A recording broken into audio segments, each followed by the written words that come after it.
marque-page, présenté par Édouard Chano. Vous en connaissez les membres, chers auditeurs. Alors peut-être pas intimement, mais vous les apercevez quelquefois sur les unes des magazines. Peut-être même travaillez-vous pour certains d'entre eux, car après tout, ils dirigent les grandes entreprises et la société actuelle, société qui est, comme nous le savons tous, mondialisée. Ils, eh bien, ce sont les membres de l'élite mondiale. Ils s'appellent Drahi, Bolloré, Niel, Castres, Berger ou encore Soros et Buffett. Or bien sûr, une élite, ce n'est pas neutre. Peut-être est-elle composée d'individus, mais on lui trouve des ambitions, des intérêts, des buts. Mais elle est aussi contestée par des mouvements à travers le monde, des mouvements dits populistes. Malheureusement, évoquer cette élite est toujours problématique. D'abord parce que la plupart des critiques, admettons-le, ne sont pas toujours très sérieux. La critique est légitime, mais l'analyse rigoureuse de ce microcosme est rare, très rare, et systématiquement jaillit dans les médias cette invective méprisante qui vaut réponse complotiste. Alors justement, il se trouve que nous avons sous les yeux un essai rigoureux sur le sujet, et à côté de nous, son auteur, Michel Geoffroy, bonjour. Bonjour. Et merci beaucoup de votre présence ici. Merci de m'avoir invité. Je vous en prie, vous étiez haut fonctionnaire à Bercy, pour être plus précis. Et vous contribuez aujourd'hui à la Fondation Pollemia et venez donc de publier La Superclasse mondiale contre le peuple aux éditions Via Romana. Alors, je disais à l'instant que traiter de l'élite contemporaine n'est pas chose aisée, mais vous la traitez sociologiquement, j'ai envie de dire, et de manière exhaustive. Alors évoquons d'emblée ce problème complotiste ou conspirationniste. Pour vous, c'est en fin de compte une fausse question. Alors, l'accusation de complotisme, c'est une aversion accusatoire, classique, qui consiste à accuser les autres de ses propres travers. Alors, la superclasse mondiale, qui n'est pas une élite, mais on reviendra peut-être dessus, qui est une oligarchie, ce qui n'est pas tout à fait pareil. Vous ouvrez votre livre là-dessus, donc voilà. Je vous en prie, commencez. Donc je réponds à la question du complotisme. C'est un complot un peu particulier, je suis d'accord avec vous, parce que qu'est-ce que veulent ces gens ? Ils veulent avant tout mettre en place ce qu'ils appellent la gouvernance mondiale, c'est-à-dire en clair un gouvernement mondial. Mais ils ne s'en cachent absolument pas. Vous avez cité Warren Buffett, vous avez cité un certain nombre de gens qui tous les jours expliquent dans les médias qu'il faut dépasser la souveraineté des États, la souveraineté des peuples, et qu'il faut mettre en place cette fameuse gouvernance mondiale, en clair, la leur. Donc ils ne s'en cachent pas, c'est des comploteurs qui ne cachent pas leur projet. Alors pourquoi parler de complot ? À mon avis, pour deux raisons essentielles. La première, c'est que ce projet de gouvernement mondial, c'est pas la démocratie planétaire comme écrit Monsieur Attali, c'est en fait la dictature mondiale. Et en particulier la dictature, vous avez évoqué les grandes entreprises, la dictature des grandes entreprises transnationales. Ça c'est un point important. Donc c'est ça déjà un complot, parce que c'est un complot contre la liberté, la souveraineté et l'identité des peuples.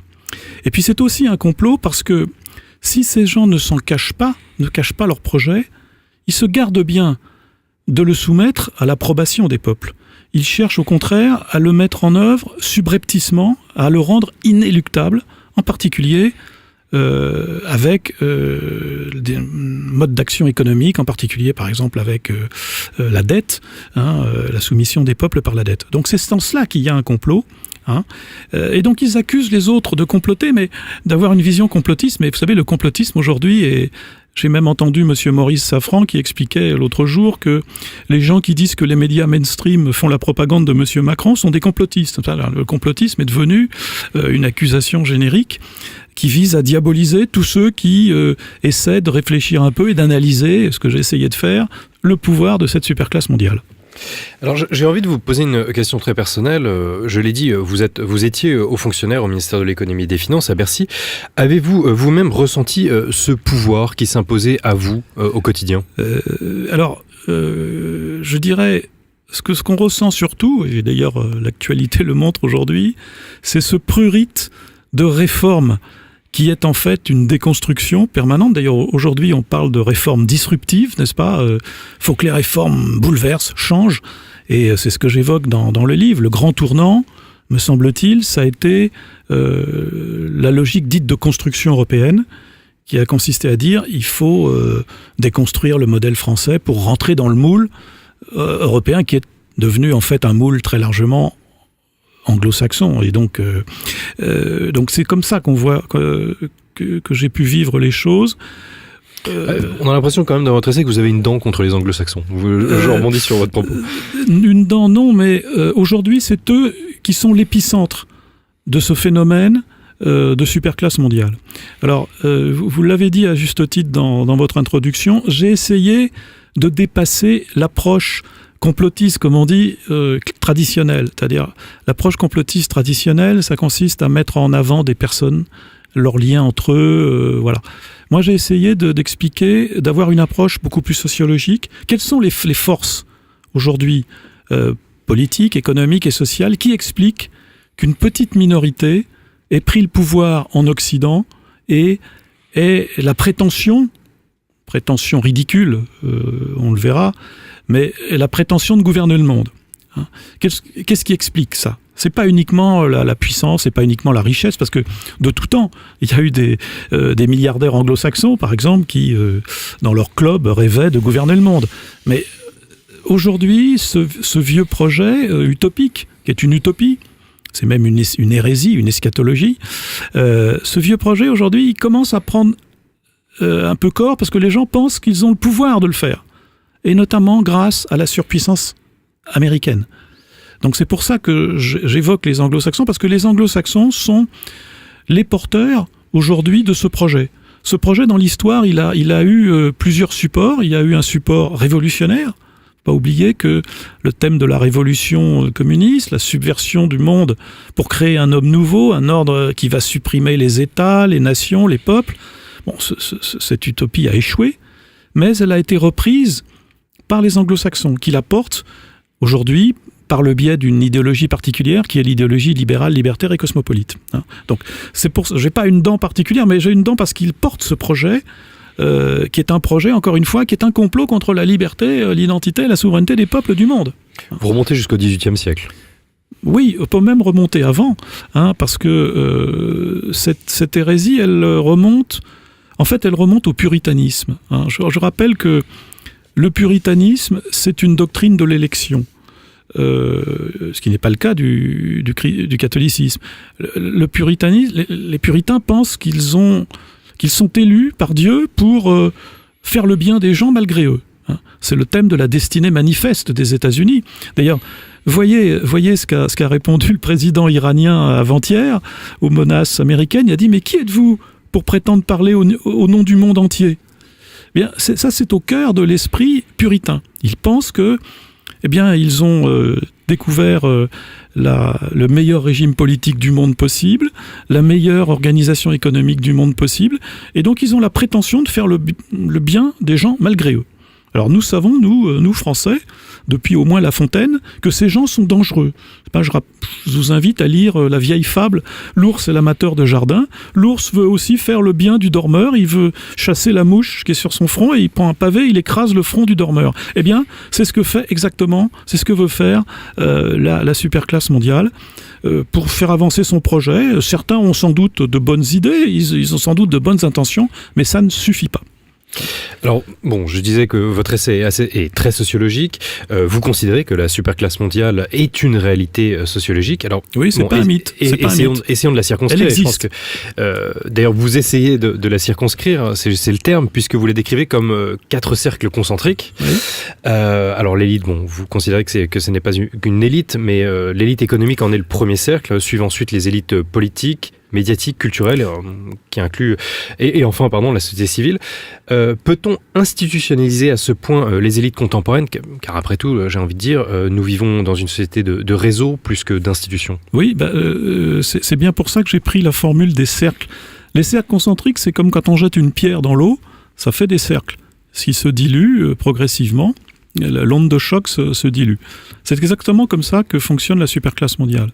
Le cœur nucléaire, si je puis dire, de la superclasse mondiale, c'est le pouvoir financier et économique transnational et dérégulé, qui échappe à la souveraineté des États. Ça traduit au plan sociologique quelque chose d'essentiel, à mon avis, qu'on vit depuis le XXe siècle, c'est que le pouvoir économique et financier n'a plus aucune limite. Le vieux slogan gaucho « No limits », il est aujourd'hui appliqué par toutes ces gigantesques entreprises, par les GAFA, qui font tout ce qu'ils veulent. Ils prennent la place des États. Regardez ce que font les GAFA aujourd'hui, ils font de la censure. Mais quand les États font de la censure, vous avez des garanties politiques et judiciaires derrière. Vous n'avez aucune garantie contre la censure que font les GAFA.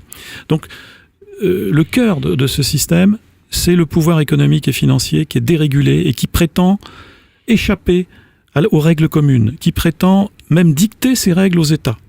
C'est ce qui est au cœur, notamment, des traités de libre-échange, qui donnent la possibilité aux grandes entreprises de contester les législations des États devant des tribunaux dits arbitraux, c'est-à-dire en fait des tribunaux privés.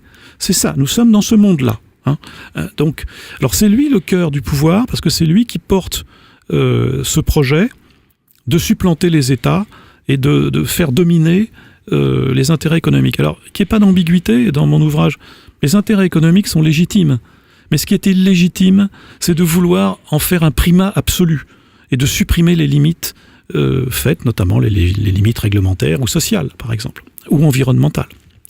Donc ça, c'est le premier cercle. Ce cercle est fondamental parce que c'est lui qui achète, par exemple, le pouvoir médiatique.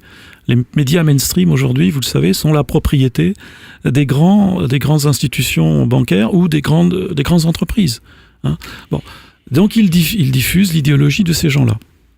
De même, il finance le troisième cercle, les ONG, qui, vous avez cité tout à l'heure en introduction M. Soros, c'est l'exemple caricatural du milliardaire qui finance des ONG qui ont un projet politique mondialiste. Bon. Et puis enfin, il y a le cercle des États, alors c'est le cercle d'exécution. Les États aujourd'hui sont réduits, ne dirigent plus rien. Ils sont simplement là pour faire accepter ce nouveau système économique à la population. Alors, vous avez raison, ce sont des réseaux. C'est pour ça que la théorie du complot doit être amendée. Il n'y a pas un chef d'orchestre dans un bureau sombre qui décide tout. C'est une multiplicité de réseaux. C'est une hydre. Si je reprends une vieille formule, la formule grecque ancienne, c'est l'hydre à plusieurs têtes. Vous en coupez une, mais il y en a d'autres à côté. Donc ces différents cercles fonctionnent les uns dans les autres. C'est pour ça qu'ils sont un pouvoir difficilement appréhendable. Alors, je suis très bavard, mais vous avez parlé de l'élite. La grande différence entre l'oligarchie et l'élite, c'est qu'une élite, elle s'engage personnellement. L'élite, la vieille aristocratie européenne, a payé l'impôt du sang, elle était au service du roi. Elle s'engageait personnellement. Une élite, ça s'engage. Tous ces gens-là ne s'engagent pas. Ils ne se mettent pas en avant. Monsieur Soros, pour reprendre son exemple, il ne va pas personnellement à Calais pour se battre avec la police, pour défendre les migrants. Non, il finance les no-borders qui le font à sa place. Et lui, il ne se met pas en avant. Même si on le médiatise aujourd'hui. Tous ces gens influents que vous avez cités en introduction, tous ces milliardaires, ils ne veulent pas rentrer dans l'arène politique. Ils préfèrent pousser les autres, et en particulier ceux du quatrième cercle, le cercle politique, qui a la tâche difficile de présenter leur projet à l'opinion. Donc c'est pour ça que c'est pas une élite, c'est une oligarchie. Ils sont peu nombreux. Alors, comme les cercles dans l'eau, le cercle financier est le plus opaque, là où le pouvoir est le plus opaque. On parle du secret des affaires, on prône la transparence pour tout le monde, sauf bien sûr pour eux, secret des affaires absolu. Mais après, les autres cercles sont plus nombreux. Il y a beaucoup plus de journalistes que de milliardaires. Il y a beaucoup plus d'ONG, il y a 4000 ONG, il y a un nombre d'ONG colossal au plan mondial. Donc voilà. Donc vous avez raison, c'est un réseau. Et c'est ce qui le rend difficile de lutter contre lui. En particulier parce qu'il maîtrise le pouvoir médiatique. Alors, je vais vous citer, la superclasse mondiale n'innove donc que sur un point, c'est la première puissance temporelle à vouloir s'affranchir des limites territoriales des États et devenir transnationale. C'est même la première puissance temporelle qui prétend abolir les États et dissoudre leur souveraineté politique, vous l'avez déjà dit, sans pour autant incarner un empire, et qui prétend régenter les esprits sans être une église. Alors vous avez évoqué l'idéologie libérale libertaire, même une eschatologie, donc c'est un mot savant. Pourquoi cette régence des esprits sans pour autant être une église ? Alors, ou plutôt comment ? Pourquoi régenter les esprits ? C'est que, à mon avis, une personne saine d'esprit, justement, ne peut pas adhérer au projet de la superclasse mondiale. On ne peut pas adhérer à l'idée que tout doit être soumis à des intérêts économiques et financiers. On ne peut pas adhérer à l'idée, on le voit tous les jours, que le bonheur naît de la suppression des frontières. On ne peut pas adhérer à l'idée qu'on doit transformer l'homme lui-même en une marchandise, qu'on doit marchandiser l'homme, non seulement le monde, mais l'homme lui-même. L'homme devient une ressource. Bon, pour tous ces gens-là. Donc, comme on ne peut pas adhérer spontanément à cette idée, au contraire même, d'ailleurs, nous vivons justement la révolte croissante, vous avez évoqué le populisme, on pourrait évoquer ce qui se passe partout dans le monde. Ce projet, aujourd'hui, nous y viendrons, rencontre une opposition croissante. Il faut donc s'imposer subrepticement. Et donc, il faut sidérer les gens. Et donc, pour ça, en Occident, c'est pour ça que la superclasse mondiale a pris le contrôle du pouvoir médiatique, qui est omniprésent et qui est un pouvoir de sidération de l'opinion sans précédent dans l'histoire. Aucun régime totalitaire n'a bénéficié de ce pouvoir. Aujourd'hui, c'est vraiment quelque chose. Donc, c'est pour ça qu'on a besoin de gouverner les esprits. C'est pour ça que cette superclasse mondiale met fixe comme priorité la maîtrise des médias, le pouvoir culturel également. Pensons à l'importance du cinéma mondial, hollywoodien, comme vecteur de cette idéologie. Donc il y a vraiment, encore une fois, on ne peut pas adhérer spontanément à ce projet qui est un projet, je vais poser les mots, maléfique au sens propre du terme. Il a pour objet de détruire, de séparer les gens, de les réduire à l'état d'atomes pour mieux les contrôler. Donc le mal, vous irez jusqu'à lui mettre un M majuscule. Oui, c'est pour ça que j'évoque la notion d'eschatologie. Qu'est-ce qu'il y a derrière cette vieille eschatologie qui est au fond du mythe de l'élection Donc un discours sur la fin des temps, pour les auditeurs. Exactement. C'est-à-dire, c'est de dire que... je cite notamment le cas, par exemple, de l'hérésie de Jacob Frank, qui explique que puisqu'il est prévu qu'à la fin des temps, il y aura un affrontement entre le mal et le bien et qu'après le bien triomphera, le meilleur moyen d'accélérer les choses, c'est d'accélérer la venue du mal, de dissoudre. C'est le vieux principe hermétique, le chaos, l'ordre naîtra du chaos. Mais pour ça, il faut d'abord créer le chaos. Donc c'est pour ça que c'est un projet, au sens propre, de destruction. Le diable, c'est celui qui dissocie. Au sens propre du terme. Donc, c'est ce que fait cette superclasse mondiale. Elle essaie de dresser les peuples les uns contre les autres. Elle sème le chaos partout. C'est pour ça que j'ai développé la thématique du chaos. Donc, il y a effectivement un fondement eschatologique. Comme disait Carl Schmitt, derrière les idéologies politiques, il y a très souvent des principes religieux cachés, mais qui existent. Quitte à ce qu'il soit sécularisé. Oui. D'ailleurs, regardez ce que font aujourd'hui les néoconservateurs américains et certains pentecôtistes qui en viennent à fonder leur politique étrangère sur une lecture littérale de l'Ancien Testament. Alors, comme il est écrit que la Syrie, dans l'Ancien Testament, est condamnée à disparaître, ils disent, voilà, on va faire ça. Vous voyez, donc, c'est pas complètement erroné d'évoquer les fondements religieux de certaines conceptions étonnantes de cette superclasse mondiale.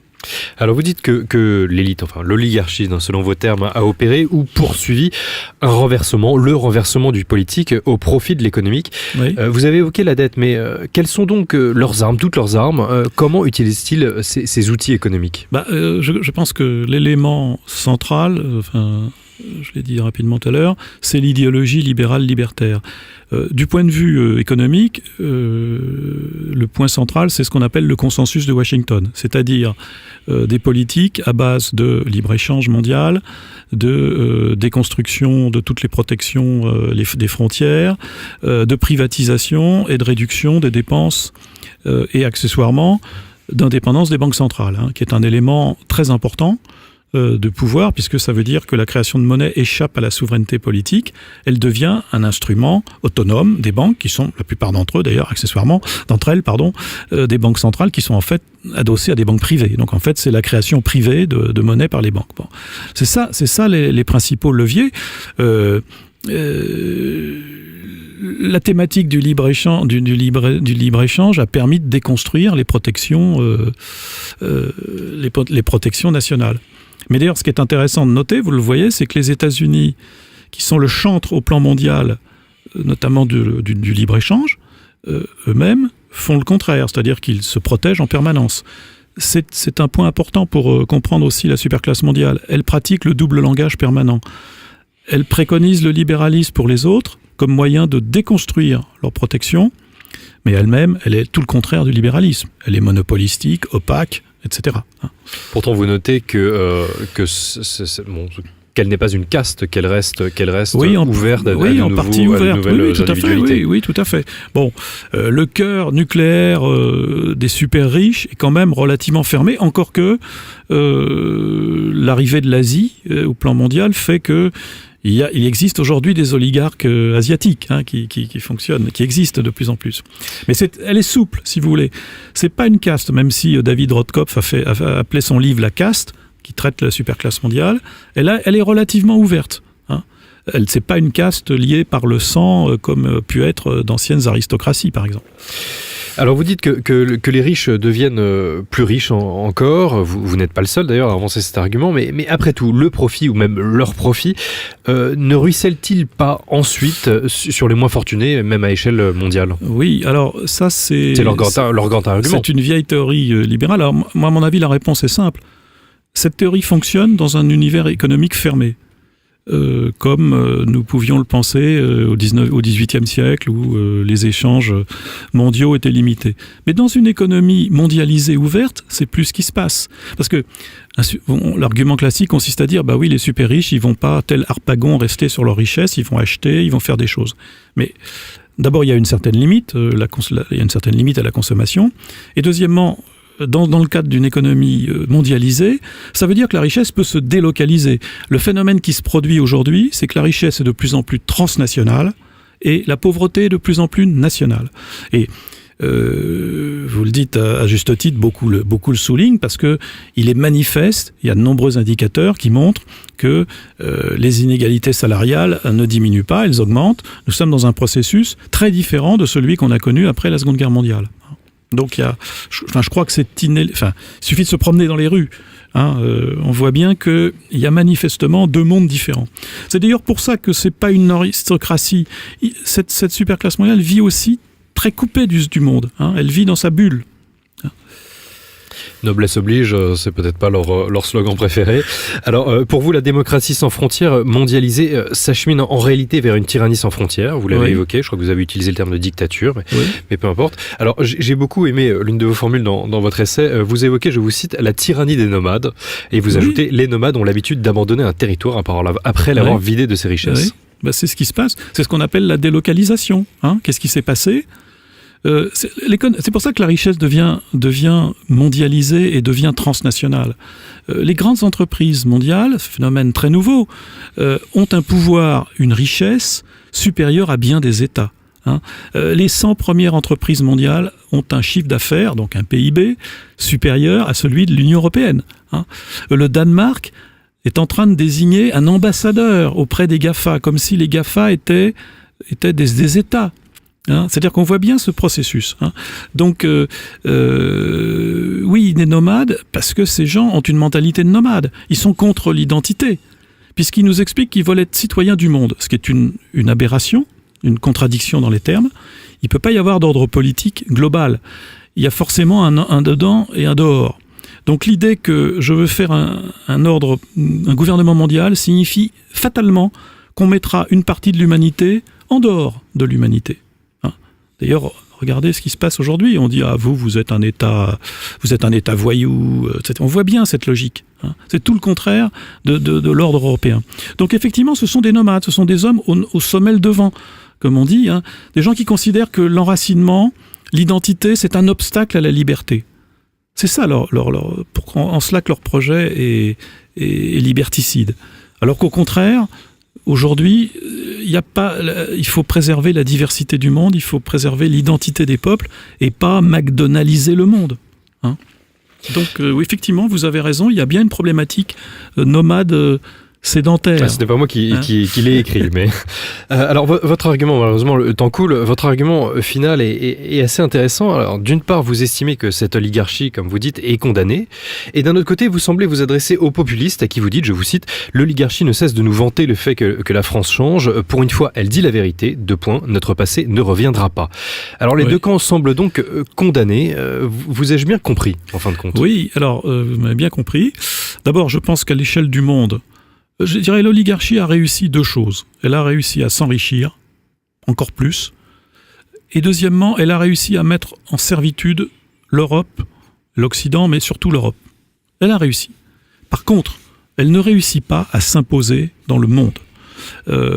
D'ailleurs, c'est ce qui est dangereux, parce que je pense qu'aujourd'hui, certains oligarques n'hésiteront pas à avoir recours à la guerre ou à la violence pour essayer de maintenir leur leadership, et en particulier maintenir le leadership des États-Unis.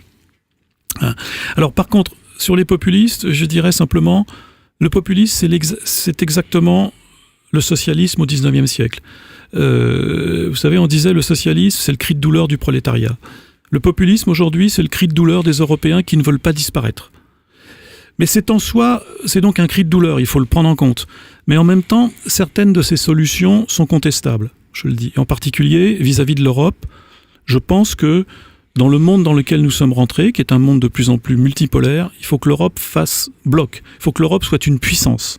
Donc l'avenir des Européens, c'est pas de jouer la Catalogne avec la police, avec ses petits bérets folkloriques. C'est pas de devenir une réserve folklorique. C'est au contraire de rentrer dans le monde. Pour s'affranchir de la tutelle de la superclasse mondiale, il faut être une puissance. Parce qu'on ne s'affranchira pas de la superclasse mondiale si on ne régule pas l'économie et la finance mondiale. Et pour ça, il faut être puissant. Et donc, il faut que l'Europe soit puissante.